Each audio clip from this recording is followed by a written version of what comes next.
Of the games we featured in our upcoming video for the week at hand, Lysfanga, the Time Shift Warrior, is certainly one that caught my attention. A hack and slash game that features time shifting puzzle mechanics definitely sounds as if it has potential, but is it worth your time, or will you end up wishing you could rewind to before you played it? Well, thank you to the publishing team for the review code, and now let's find out.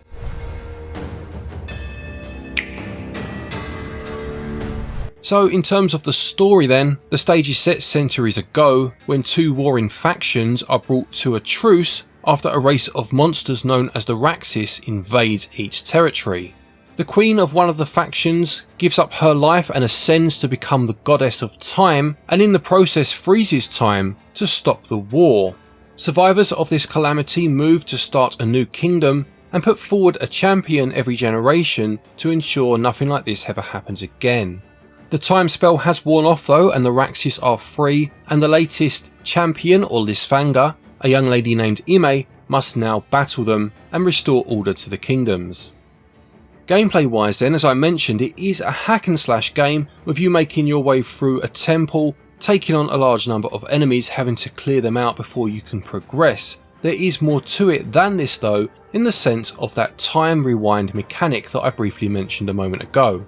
Basically, as you make your way through this temple, you will reach certain areas that will lock you in place, and there'll be a number of enemies on the screen that you need to clear out. But what's interesting about this is not only can Ime be defeated by taking a certain amount of hits, but she also has a finite amount of time before the stage will be reset and you'll go back to the beginning of that battle. What happens at this point is that any actions you undertook on your first try will still happen by way of a clone or remnant of Ime, and you are free this time to try a different set of actions.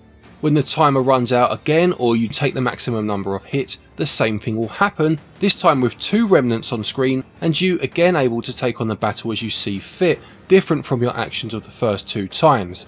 You only have a set number of turns of this happening before you run out, and if you haven't cleared all enemies by this point, then you'll need to restart the area. But the reason for this, of course, is it means you can attack multiple enemies at once, owing to the fact your remnants will carry out your orders from your first few tries.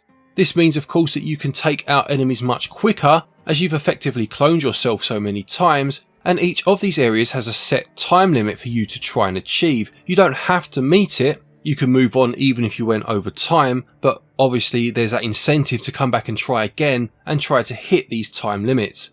It starts off fairly simple with you just having a huge amount of enemies and obviously the clone feature making it easier to take them out, but as you go into the game, more and more mechanics are introduced that do start to really make each area its own puzzle.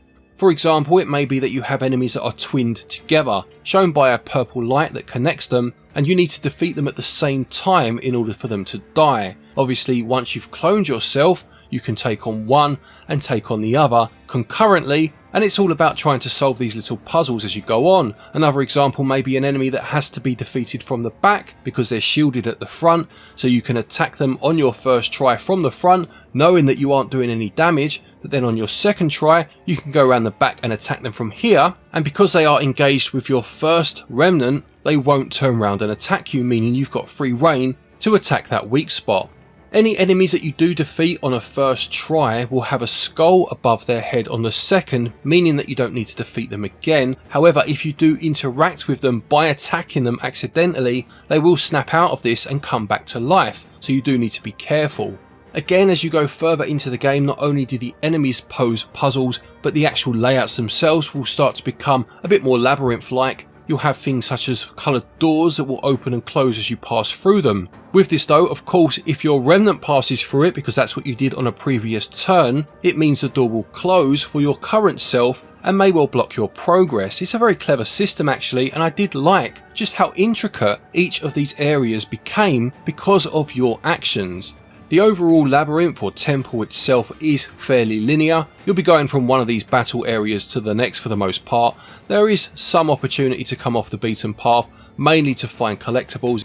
On top of all of this, you also have magic spells that you'll pick up as you go through, and you can cycle through and choose one of these to have equipped at a time. Pressing the A button will use this spell, and obviously it's on a cooldown so you can't spam it, but again it does add a nice level of strategy to the game, trying out these different spells as you find them and seeing which ones you feel help you for each particular area. You also have runes, which you will again find as you make your way through the game, and these come with more passive abilities. The first one, for example, grants you an extra hit point per remnant, making just taking out the enemies that bit easier. It's definitely a clever approach to a hack and slash game. I will say it does still start to get a bit repetitive because there isn't a huge amount to do between each battle, and whilst I do definitely applaud the game for introducing so many new mechanics as you go on, just the basic structure of things is still one of quite a repetitive nature.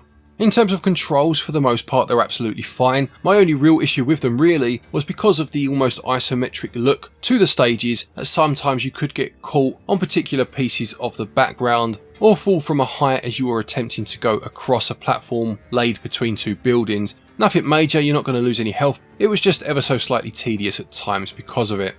Gameplay is actually surprisingly well crafted, with each area itself, as I mentioned, becoming its own puzzle, and there is more to it than the things that I've mentioned, such as a hub area that you can start to decorate and other costumes that you can acquire as you go on through the game. It is held back slightly by that feeling of repetition that does start to creep in, but even on this front I will say that the new mechanics that are drip fed through the game help to alleviate this too to an extent. Gameplay gets 16 out of 20. Controls, as I mentioned, do the job for the most part, they also get 16 out of 20.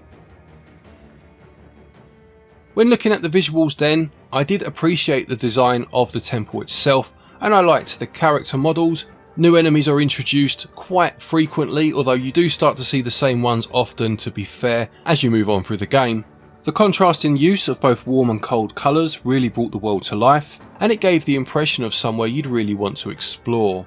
In terms of performance though, there were some issues. Nothing during combat, thankfully enough, but I did find whilst navigating from one area to the next there were quite a few stutters, as if the game was loading each area as you were playing. So whilst nothing that affected the gameplay, it did just bring the overall feeling of production values down a tad. In terms of the audio, the music is definitely very unobtrusive. It helps to aid you in battle just by giving you that sense of adventure without ever being overbearing. The voice acting that's included in the game was fairly strong, some parts fared better than others, but again it does just help to build a world that feels as if it's living and breathing, even if it doesn't always quite hit the mark.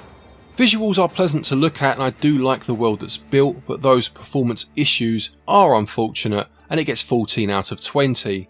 Audio again just helps to build the world that you're in, and aside from a few iffy moments with some of the voice acting, actually does a very good job. It gets 15 out of 20.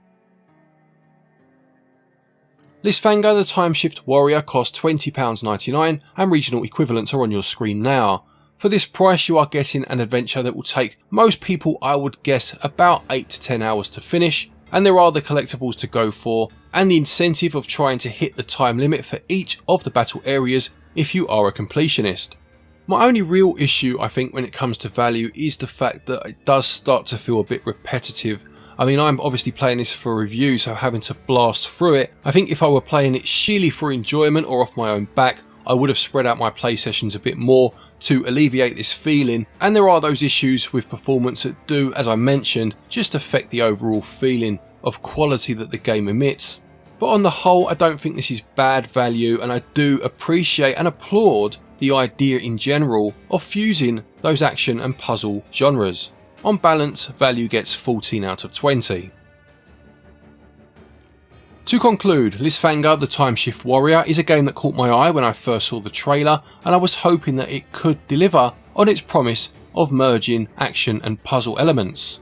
I wasn't quite sure how it was going to work or whether it would pull it off, and I must say that I'm very impressed with how it delivers this. It's a clever concept. It's not just about rewinding time every time you make a mistake. It's about using each death or each period of time to almost complete a percentage of a battle room, ultimately completing the 100% with every life or remnant that you have.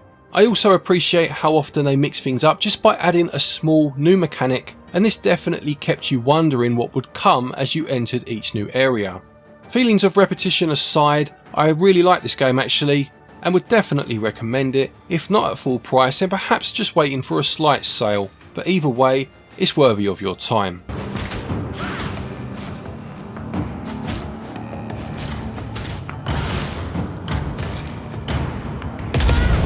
Lysfanga, the Time Shift Warrior, gets a SwitchUp score of 75%. Thank you everybody for watching this review, I hope you enjoyed it. Please do remember to leave a like if you did. Don't forget, if you are looking for eShop credit to pick this game up, or any other game for that matter, you can get your eShop cards via our website switchup.gg. Doing so will get you 5% of your purchase price back in cashback that you can use against a future purchase. There are also some links down there where you can get yourself some physical bits and bobs such as games or joycons from a variety of different places. Some are affiliate links, and there are also some codes down there to give you a discount if you use them, and if you do use them, thank you, it's very much appreciated. A quick thank you to our patrons and our channel members for your continued support, and to each and every one of you for watching our videos. Take care, and until next time, happy gaming.